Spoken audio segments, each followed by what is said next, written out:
souffrance mentale et de la dépendance.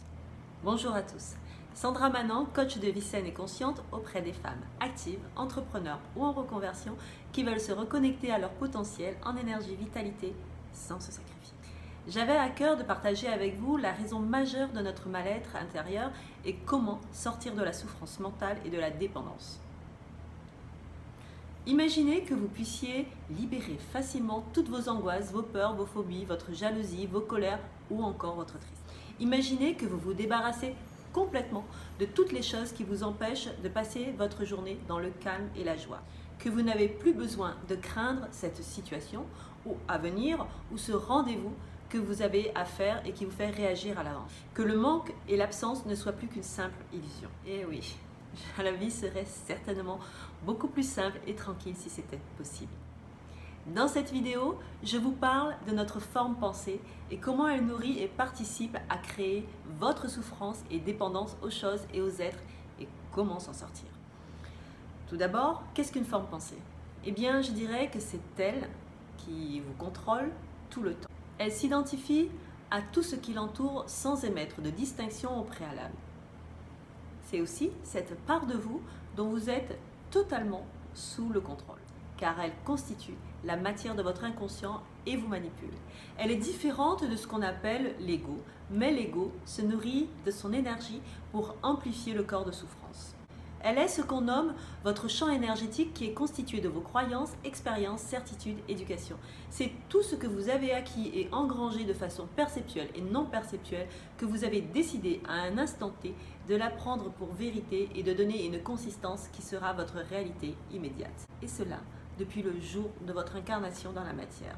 Cette réalité dont on fait l'expérience vient agir dans notre corps de souffrance, laisse une empreinte, mais elle n'est réellement qu'une perception d'une autre expérience antérieure sur laquelle on a déposé une étiquette de jugement, de valeur, bien, mal. Ce n'est tout simplement qu'une perception dont on refait l'expérience en boucle. En fait, cette empreinte est une vérité dont on se nourrit. Chaque réalité va façonner votre corps émotionnel et venir nourrir les champs énergétiques et amplifier votre vie, comme la peur, la colère, la tristesse, le sentiment d'injustice ou au contraire, la joie, le plaisir. La matrice en elle-même, elle est neutre. On passe notre temps à ramener dans le présent vierge de toute expérience l'énergie des autres expériences heureuses ou malheureuses dans notre réalité immédiate. Comme nous faisons partie d'un tout, nous portons en nous aussi toute l'empreinte énergétique de notre lignée générationnelle et transgénérationnelle et attire à vous des expériences de vie pas toujours agréables. Elle est constituée de croyances, expériences, éducation transmises par des figures d'autorité. On fait de cette empreinte une vérité dont on se nourrit chaque jour. L'objectif est de revenir à votre centre et d'observer ce qui se passe sans émettre de jugement, de critique, juste observer et écouter. Cela va petit à petit modifier la vibration de votre forme pensée. Tout ne peut pas se résoudre en un jour. Un changement progressif vient avec la pratique. Le bénéfice de ce travail est juste très puissant sur notre système de pensée. Reprendre possession de son pouvoir en prenant le contrôle de nos pensées nous conduit invariablement vers l'harmonie et l'équilibre. Je vous propose un deuxième exercice simple pour reprendre le contrôle bienveillant de votre mental. Devenez attentif à la façon dont vous parlez, du choix de vos mots. Observez comment vos pensées, vos paroles influencent votre comportement. Surprenez-vous à entendre comment vous parlez des autres. Comptez le nombre de mots négatifs, dévalorisants que vous émettez et remplacez-les par des mots positifs. Apprenez à écouter votre dialogue intérieur et commencez à changer également votre discours intérieur. Personne n'est responsable de la manière dont vous pensez et personne ne viendra vous obliger à penser différemment. Vous seul pouvez décider de choisir et créer votre réalité. En vérité, 90% de nos actions émanent de notre inconscient et 10% de notre conscient. Nous agissons par automatisme, par réflexe. Mais il est tout à fait possible d'agir sur notre inconscient.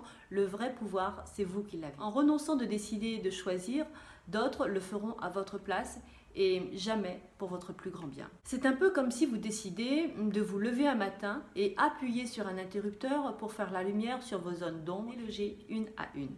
Bien sûr, si vous pensez que c'est difficile, alors ce sera difficile. Si vous pensez que vous ne pouvez pas changer les choses, alors vous laisserez les autres penser et décider à votre place. Vous leur donnez le pouvoir de faire de vous ce qu'ils veulent, alors il en sera ainsi, bien sûr, toujours le libre arbitre. La vraie question à se poser est à quoi je suis prêt à renoncer pour accéder à mon idéal de vie. Les autres, famille, amis, compagnons, etc., jouent avec vous le jeu que vous leur proposez continuellement, jusqu'à ce que vous décidiez de jouer en conscience et de vous reconnecter à votre potentiel et rayonner à partir de votre être véritable. Prenez un aimant, opposez les deux côtés et vous verrez qu'elles se repoussent. Votre énergie est identique, votre forme pensée est composée d'énergie et crée un champ électromagnétique qui s'oppose continuellement. On ne peut servir deux énergies opposées à la fois. Choisissez donc laquelle vous souhaitez nourrir. J'espère que le sujet de cette vidéo un peu longue vous a plu. Eh bien, mettez-moi un petit commentaire ou vous abonnez à ma page si vous souhaitez me suivre. Je vous dis à très bientôt et je vous souhaite une merveilleuse journée. À bientôt.